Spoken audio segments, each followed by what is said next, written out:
پوری امت کے لیے ایک بڑا اہم اور حساس مسئلہ ہے، وہ نبی صلی اللہ علیہ وسلم کے ساتھ ہماری محبت اور تکریم کا مسئلہ، اور یہ مسئلہ دنیا کو سمجھانے کی جو کوشش ہو رہی ہے بڑے عرصے سے۔ ڈیبیٹ جو ہماری مغرب کے ساتھ، یورپ کے ساتھ یا دیگر غیر اقوام کے ساتھ چل رہی ہے، وہ یہ ہے کہ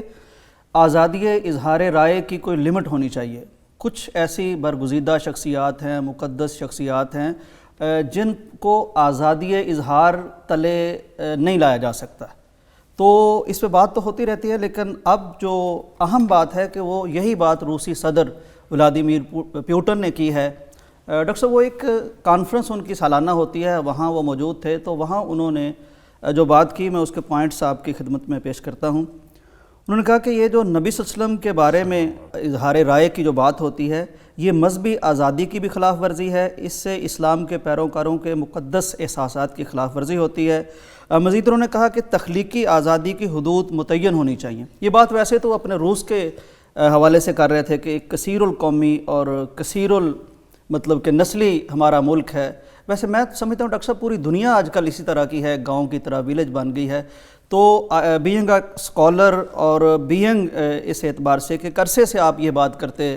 آ رہے ہیں، خان صاحب نے یہ بات کی کہ وہ بڑا ببانگ دوہل بات کی تھی کہ جی یہ کوئی آزادی نہیں، انہوں نے بھی ویلکم کیا، مسلم امہ نے ویلکم کیا اور کہا کہ یہ ہمارے موقف کی تائید ہے۔ آپ اس کو کیا سمجھتے ہیں؟ بسم اللہ الرحمن الرحیم۔ دیکھیں، جب مسلمانوں کے بیانیہ کی تائید ہے تو کسی بھی کارنر سے یہ آواز آئے تو بہت خوش آئند ہے، بے شک، اور خاص طور پر روس ایک بہت ہی اہم ملک ہے اور اس کے صدر نے یہ بات کی، اور ایسے نہیں ہے کہ کوئی روا روی میں ایک چلتے ہوئے کوئی بات کر دی ہو، باقاعدہ اپنی پریس کانفرنس کے اندر اس نے ایک بات کی ہے۔ ڈاکٹر صاحب باقاعدہ بھی کی اور ریفرنس دے کے پیرس میں جو معاملہ ہوا فرانس اس میں یقیناً یہ خوش آئند ہے اور امت مسلمہ کے لیے خوش آئند ہے کہ ان کے بیانیہ کی تائید ہوئی، الحمدللہ، اور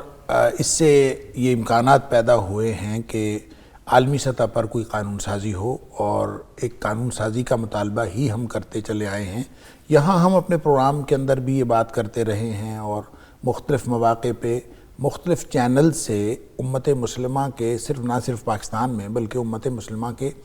ہر فرد کے دل کی آواز یہی تھی کہ اس کو عالمی سطح پر ایک کوئی ایسی لمیٹیشن طے کرنی چاہیے جو مغرب کہتا ہے کہ یہ آزادی اظہار رائے ہے، اس کی کوئی حد بندی ہونی چاہیے، اور جو مسلمانوں کی دل آزاری ہوتی ہے نبی اکرم صلی اللہ علیہ وسلم کی شان میں گستاخی کر کے، اور مختلف قسم کے جو کارٹون بنائے جاتے ہیں یا کسی بھی طرح سے نبی اکرم صلی اللہ علیہ وسلم کی شان میں کسی بھی طرح کی گستاخی یقیناً وہ تمام مسلمانوں کے لیے دل آزاری کا باعث بنتی ہے، تو اس کو کسی صورت بھی اظہار رائے کی آزادی نہیں کہا جا سکتا، اور اس کی حد بندی کے لیے یہ ایک خوش آئند پہلو ہے کہ اب یہ امکان بن چلا ہے کہ شاید دنیا اس طرف توجہ دے گی اور عالمی سطح پر قانون سازی کا ایک امکان پیدا ہوا ہے۔ لیکن اس خوش فہمی اور خوش آئند بات کے ساتھ ساتھ ایک بات ہمیں نہیں بھولنی چاہیے کہ چاہے روس کا صدر ہو، چاہے امریکہ کا صدر ہو، اور چاہے فرانس کا صدر ہو،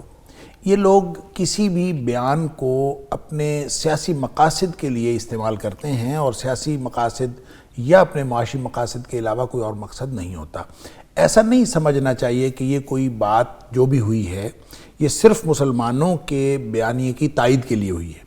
اس کے پیچھے کوئی نہ کوئی اپنا مقصد ہوگا۔ میں یعنی اس بیان کو اس طرف جوڑنا چاہوں گا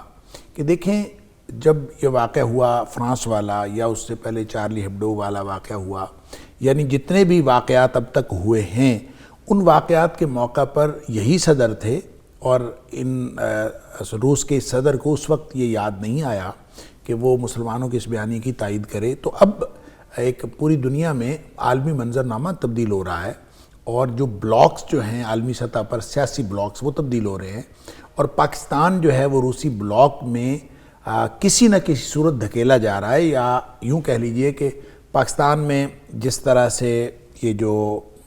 سی پیک ہے، اور پھر چائنا کے ساتھ اور پھر رشیا کے ساتھ، یہ ایک امریکہ کا عمل دخل کم ہو رہا ہے، اس خطے میں امریکہ کا عمل دخل کم ہو رہا ہے، اور اس میں روس کا عمل دخل زیادہ ہو رہا ہے۔ اگرچہ یونیپولر ورلڈ جب سے ہوئی ہے اس میں روس کا کوئی بہت زیادہ مؤثر کردار نہیں رہا، لیکن ایسا بھی نہیں ہے کہ اس کا کردار نہیں رہا، کردار اس کا رہا ہے ہر جگہ پہ۔ تو یہاں پہ جو اس خطے کی جو نئی سیاسی تقسیم یا سیاسی گروہ بندی ہو رہی ہے،